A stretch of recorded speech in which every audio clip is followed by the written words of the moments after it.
High, আমি Priyanka. Welcome to my channel. আজকে যাচ্ছি হাটে। প্রত্যেক বুধবার আমাদের নৈহাটি সাহেবকর্মী বাজার মাঠে হাট বসে। গিয়ে প্রথমেই চলে গেলাম শাড়ির দোকানে। শাড়ি কিনি বা না কিনি, শাড়ি দেখাটা ম্যান্ডেটারি। তারপর একটু জামা কাপড়ের দোকানে গেলাম। এখানে এই কুর্তিগুলো মাত্র 150 টাকা, 250 টাকা।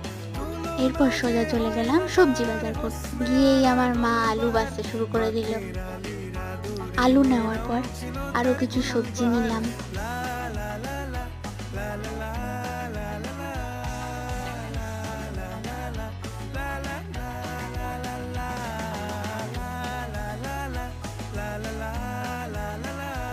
এরপর চলে গেলাম মুদিখানা দোকান।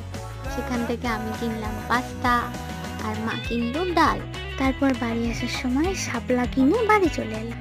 তোমরা কে কে শাপলা খাও কমেন্টে জানিও।